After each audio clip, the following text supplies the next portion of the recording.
helmintosis humanas están producidas por diversas especies. En cuanto a los helmintos, que tenemos más preponderante que involucran el pulmón, están clasificados dentro de 3 grandes grupos, los cuales son los céstodos, los tremátodos y los nemátodos. Doctora, disculpe, no sé, pero creo que no está compartiendo pantalla. Ah, sí, a ver, a ver. Es que Sí, es una no lo está computadora, a compartiendo. ver, vamos a verificar eso. Sí, doctora. Mi compañera escribió su asistencia, la voy a pasar también. Ya.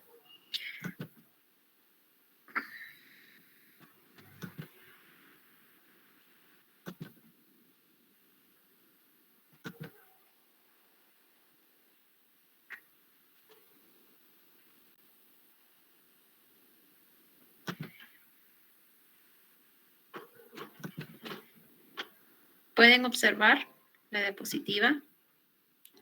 Sí, sí, doctora. Ya. Ok. Ok. Hablando de nuevo, las infecciones respiratorias por helmintiasis pertenecen a estos, los animales invertebrados que tienen un aspecto de gusano, son los helmintos, ¿no? Que van a causar la mayor parte de parasitosis que van a afectar al pulmón, excepto la ameba, ¿no? Que también afecta al pulmón. Entre esto, en este gran grupo se diferencian 3 grupos: los céstodos, los tremátodos y los nemátodos. Dentro de los céstodos, los más importantes son la hidatidosis y la cisticercosis, que van a afectar solamente las formas larvarias. La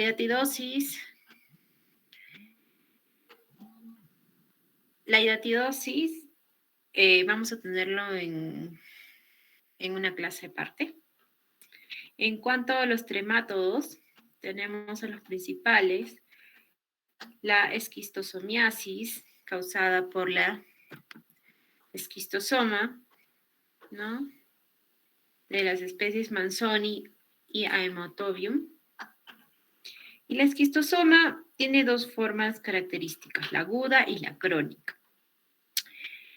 Cuando sea la forma aguda, nos va a dar el síndrome de Katayama. Cuando sea la crónica, nos va a dar la forma de embolia de huevos en las ramas de la arteria pulmonar, ¿no? Después causando complicaciones cardiovasculares. Otro tremátodo importante son los Paragonimus, y el más frecuente es el Westermanni. Después de ese gran grupo tenemos el grupo de los nemátodos, que son helmintos intestinales que hacen su paso transpulmonar en su ciclo vital. Y aquí tenemos los Ascaris lumbricoides, las oncinarias, como la Xylostoma duodenale y en el Cator americanus, estrongiloides, las filariosis linfáticas, la Buchereria, Bancrofti, y nematodos tisulares, la toxocariosis y la triquinosis.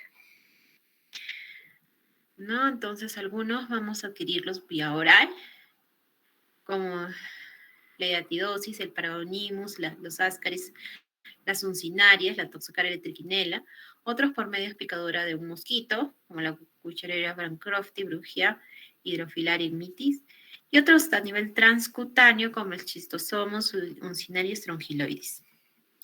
Este cuadro resume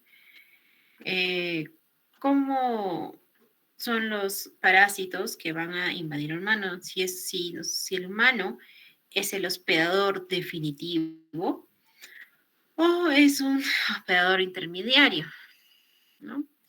Como ya habíamos mencionado. Por ejemplo, el esquistosoma, ¿no? Hace un ciclo indirecto, por el cual el hospedador intermediario son los caracoles de agua dulce, que se van a liberar cercarias que van a atravesar la piel del ser humano y van a perder la cola, convirtiéndose en esquistosómilas que van a penetrar el sistema venoso, van a pasar a la circulación pulmonar y posteriormente al corazón formando granulomas. El Paragonimus es una infección del hombre por comer mariscos,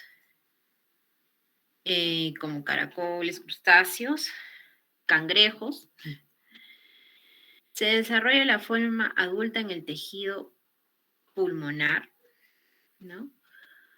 Donde va a haber quistes con contenido hemopurulento que se liberan en la vía bronquial, huevos, causando una tos purulenta.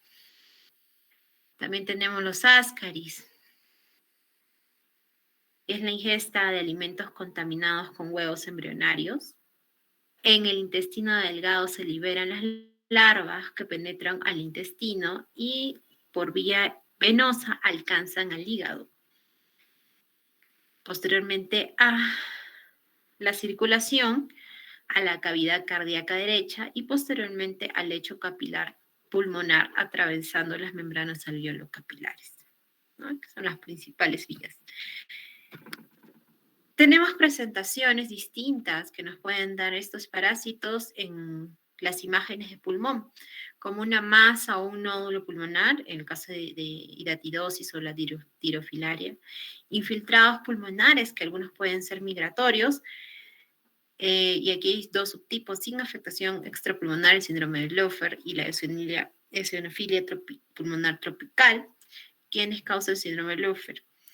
Las cariciancilosestoma duodenal en decataloamericanos, la eosinofilia pulmonar tropical, la Wuchereria bancrofti y las brugias. Con afectación extrapulmonar, ¿no? Aquí tenemos a los schistosoma, ¿no? También puede ser la toxocara y el estrongiloides, un síndrome de Katayama, larva micras visceral y un síndrome de hiperinfección con estrongiloides. También podrían darnos un patrón miliar asociado a la hipertensión pulmonar, el esquistosoma. También pueden causar derrame pleural como el Paragonimus y afectación del músculo como la triquinela. Entonces, pues el paciente puede presentar infiltrados pulmonares acompañados de síntomas respiratorios como tos productiva, disnea, hemoptisis y dolor torácico. El compromiso extrapulmonar nos puede ayudar al diagnóstico, ¿no? Esta es una placa de tórax, bueno, no es de muy buena calidad de imagen, paciente con parasitosis, donde se ven infiltrados pulmonares. Entonces, profundizando en las variedades clínicas, vamos a hablar del síndrome de Loeffler.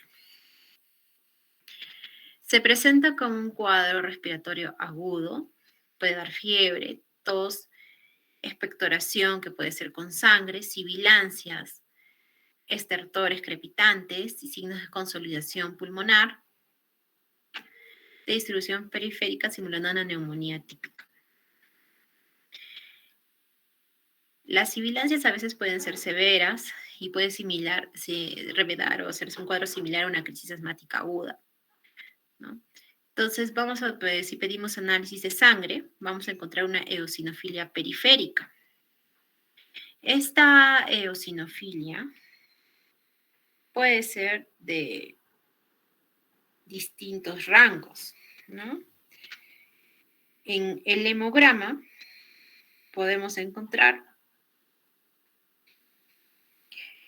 eosinófilos, ¿no? Que pueden estar con una eosinofilia leve entre 500 y 1500, moderada entre 1500 a 5000 y grave más de 5000 eosinófilos, ¿no? En conteo absoluto. Ocasionalmente pueden progresar a falla respiratoria, necesitando corticoides y ventilador mecánico. Por ejemplo, este es el esputo de un paciente, el cual va a tener unos cristales llamados de Charcot-Leyden en el esputo. que estos se visualizan en infecciones parasitarias eosinofílicas. Consiste en lisofosfolipasa, una enzima derivada de los eosinófilos. Entonces, aquí tenemos unas imágenes, unas radiografías seriadas, secuenciales, ¿no? Describen un paciente, que esas son radiografías que se hicieron en 2 semanas, donde podemos ver que tenía un consolidado pulmonar, infiltrados pulmonares, los cuales fueron migrando hacia el lado contralateral, hacia el pulmón izquierdo. Es la historia de un paciente coreano de 29 años que había migrado a Estados Unidos, tenía eosinofilia periférica en la sangre y presentó el cuadro de síndrome de Lowfer, ¿no? Pudo haber tenido un Ascaris, por ejemplo. En la eosinofilia pulmonar tropical es una reacción de hipersensibilidad a los antígenos de las filarias linfáticas. Clínicamente aparece en varones, generalmente entre 20 y 30, y predomina en los habitantes de la India. Habitualmente es un cuadro clínico parecido a un asma grave, con mala respuesta al tratamiento. Por ejemplo, esta es una radiografía, no es muy buena la imagen, pero tiene un aumento de trama broncovascular con patrón reticular bilateral, ¿no? Que mejora después del tratamiento antiparasitario.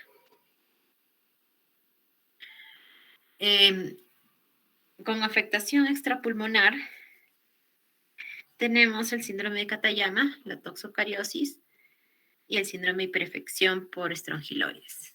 El síndrome de Katayama se da, como había mencionado, en la esquistosomiasis aguda y se da en los viajeros frecuentemente que inmigran, que inmigrantes. Es habitual comprobar en la historia clínica que tomaron agua dulce y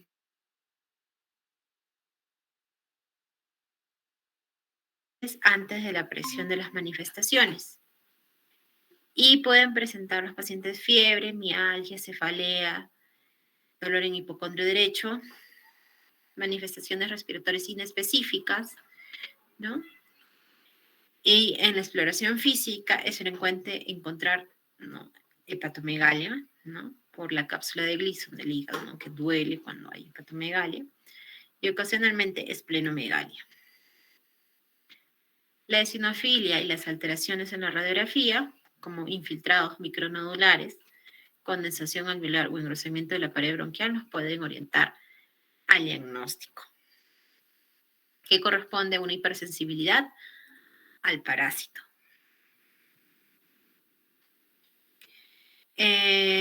Podemos hacer estudios directos, como el copra parasitario y la detección de huevos en orina, que, aunque tengamos sospecha clínica, pueden salir negativos, ¿no? Después tenemos la toxocariosis visceral o la larva visceral migrante, que es un cuadro característico más en la infancia, en niños que comen tierra o se comen las uñas, ¿no? ¿Y qué va a haber de clínica? Hepatomegalia dolorosa, puede haber un cuadro similar a asma bronquial, puede aparecer lesiones de prurito y urticaria, artritis, glomerulonefritis, miocarditis y alteraciones neurológicas, como convulsiones. Y en los análisis podemos encontrar eosinofilia e hipertransaminasemias e hipergamaglobulinemia. En el cuadro de estrongiloides, generalmente el paciente inmunocompetente no va a afectar la parte respiratoria, sino en casos raros.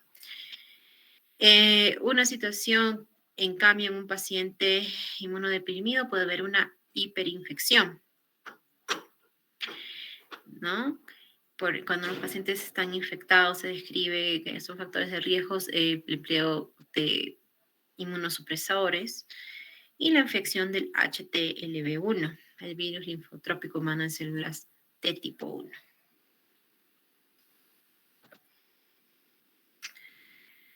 Hay 2 patrones, una infección bacteriana con un compromiso, por ejemplo, de neumonía por las bacterias transportadas del intestino o una hemorragia alveolar difusa con imágenes en tórax, ¿no?, en videos desilustrados, parchados, difusos. Y el cuadro clínico ahí puede ser variable. ¿no? Desde pocos síntomas hasta síntomas graves, como hemoptisis y dolor precordial. Puede asociarse a manifestaciones digestivas como dolor abdominal, náuseas, vómitos, diarrea o estreñimiento. Aquí, en cambio, la eosinofilia no es un dato frecuente, lo que va a dificultar la sospecha diagnóstica. En el esputo, en otras muestras respiratorias, es posible visualizar larvas filariformes o raptiformes e incluso huevos del parásito. En cuanto a la esquistosomiasis crónica, se da por la embolización de los huevos del esquistosoma, que van a generar una respuesta granulomatosa inflamatoria, generando obstrucción, ¿no?, vascular, generando una hipertensión secundaria a estas lesiones. Las manifestaciones clínicas, ¿no?, van a ser sugerentes de hipertensión pulmonar, disnea de esfuerzo, dolor no bien específico. Añadirse datos de insuficiencia cardíaca derecha, como edemas en miembros inferiores. En la radiografía de tórax es característico el patrón miliar, similando una TB miliar, y los datos habituales de hipertensión pulmonar. El diagnóstico lo vamos a hacer. ¿Cómo vamos a hacer el diagnóstico de estas parasitosis? Gracias a los antecedentes, la anamnesis, la semiología. Nos apoyamos en los análisis auxiliares con un hemograma donde podemos ver eosinofilia periférica, ¿no? Podemos pedir una radiografía de pulmón y ver infiltrados, consolidados, ¿no?, o imágenes reticulonodulares, y con eso solicitar los métodos directos o indirectos de diagnóstico, directos que van a ser la visualización del parásito o detección de proteínas o material genético de estos, o indirectos mediante la serología, ¿no? Por ejemplo, acá este cuadro resume, ¿no? Vamos a ver huevos en varios tipos de parásitos en el esputo o heces, ¿no? O detección de estos en la sangre, ¿no? O ya pueden ser también biopsia. El tratamiento es antiparasitario, ¿no? Y los más utilizados son albendazol, ivermectina, precincuantel y etilcarbamazina. Bueno, en cuanto a la datidosis, ¿no?, son quistes mayores de 5 centímetros, son indicación quirúrgica.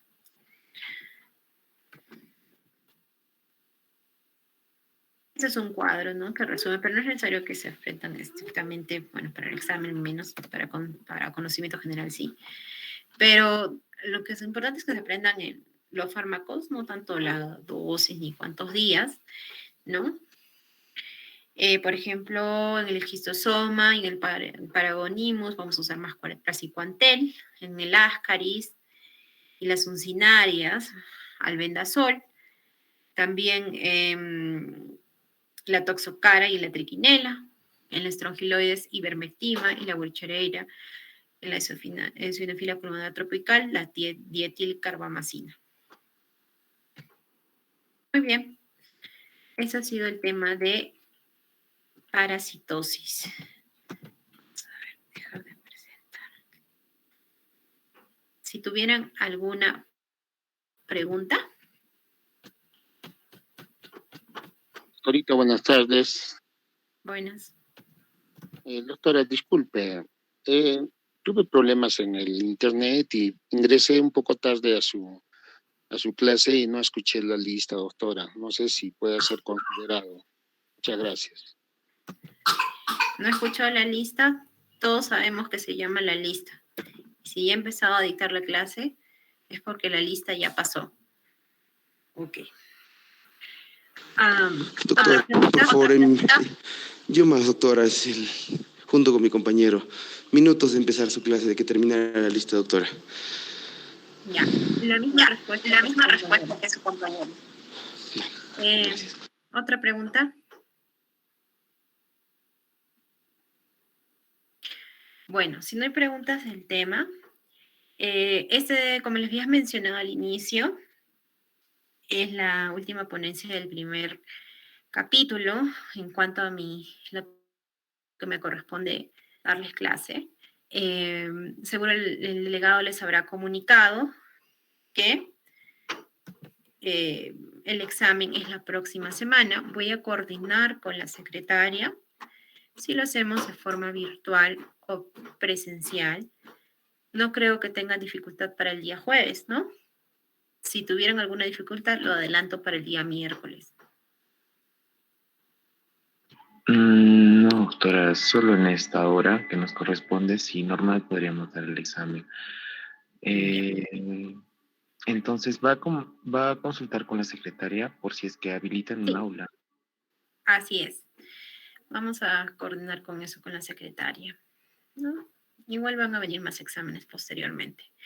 En cuanto a las clases están colgadas, y voy a colgar las que faltan, en el aula virtual de la universidad, ¿no? Pero como habrán visto, las clases no solamente son diapositivas, ¿no? También lo que conversamos y los comentarios que hay.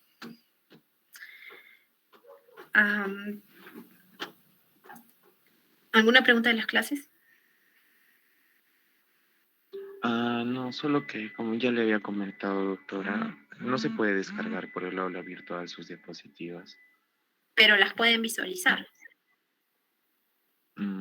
Las grabadas sí, doctora, pero sus diapositivas no se puede. No he grabado clase en sí porque el Google Meet no me permite grabar.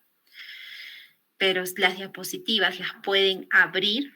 No se puede abrir, doctora.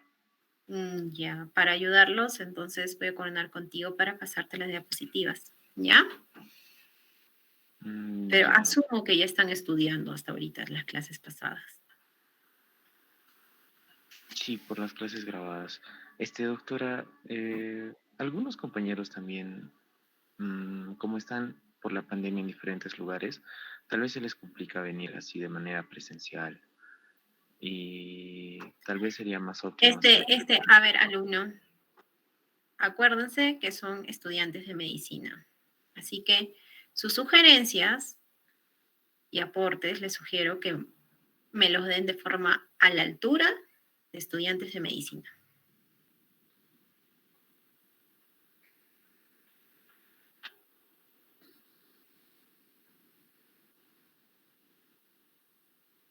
¿Alguna duda o pregunta más? Ok. Si no hay más dudas y preguntas, voy a estar viendo eso de las diapositivas para que puedan estudiar más. Hasta luego.